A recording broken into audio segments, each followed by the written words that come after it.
This is how I feel after watching that movie. Don't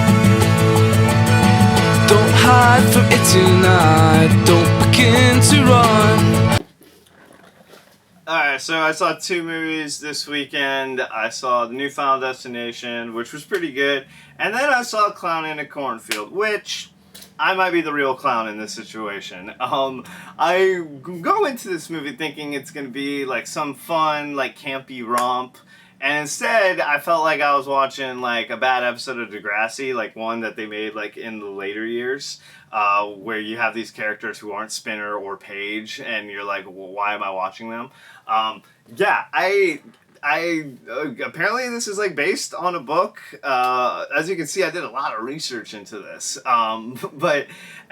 People just seem to like really like the book and everything like that. And I think because like this movie wasn't like outright terrible, that people are like, oh, it was pretty good. And like to me, I'm just like, it was mids. Like I feel like they didn't really know exactly what they wanted to be. Like at times, it seemed like it was like this cute, upbeat, like teen drama with some bad acting at times. Yeah, it is really cool. Where'd you get it from? I'm OG Kettle Springs, baby. I got all kinds of stuff. And then other times they want to be like this kind of campy B horror movie, and I kind of just wish they would have picked a lane, because like the space in the middle there just like never quite felt right to me, like tonally speaking. There were parts where I felt like they executed well, and then other parts where I couldn't really make sense of what they were going for exactly. The basic plot of this movie is that this girl her mom dies, and now she has to get moved out from her hometown, and she hates her dad because he had to do this to her, and like, oh, my life, and you don't get it, and I'm trying to make new friends, and you don't like my new friends in this new town. I'm finally getting along with people, and you want me to stay away from them. F you, Dad.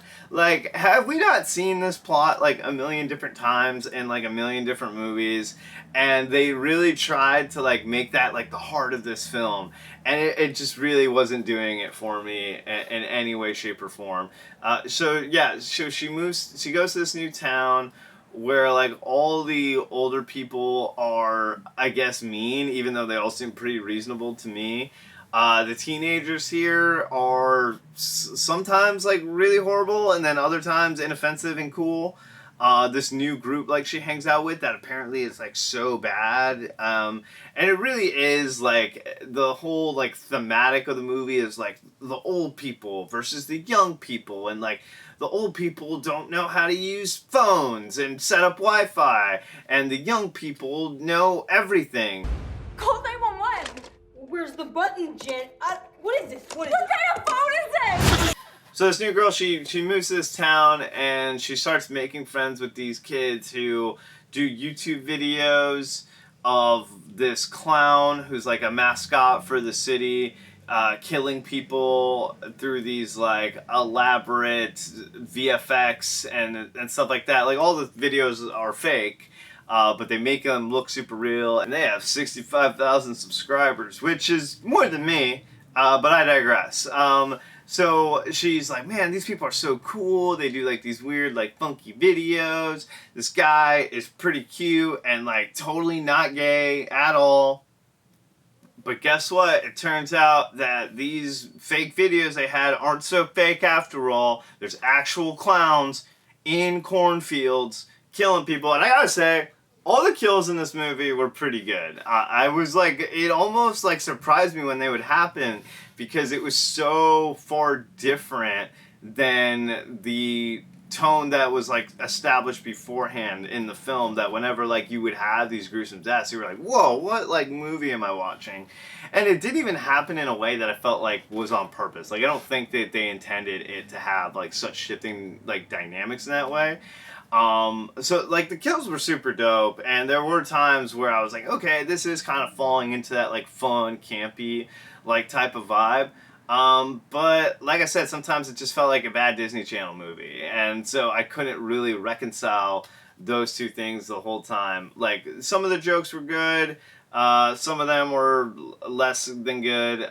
Some of like the inspirational moments kind of just made me laugh. Like there's a point where one of the characters has to like make a toast at a party, and he's like, "We're the future of today," and everybody's like, "Yeah!" And then him and the girls start dancing like really horribly, like how I would probably dance, and how most white people do.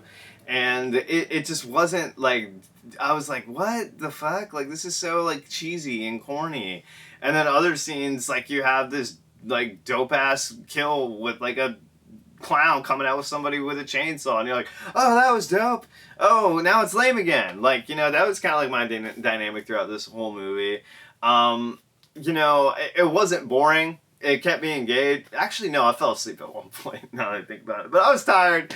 There were some parts that dragged a little bit, now that I think about it. God, I don't want to be mean, but, like, I 5 out of 10? 5 spizzes out of 10? Maybe 4? Yeah, I just wasn't feeling it. I've seen a lot of people like this. It has, like, a 73% on Rotten Tomatoes right now. But I feel like they just like it because it wasn't like outright terrible, you know, like but if I think honestly in some ways that would have been more entertaining, was for them to just like, for this movie to like completely suck would have actually been kind of fun, but it kind of ended up somewhere in the middle, which is like whatever. If I never saw this movie again, that'd be fine. Yeah, I'd be totally cool with that. So yeah, I'll give it 5 spizzes out of 10.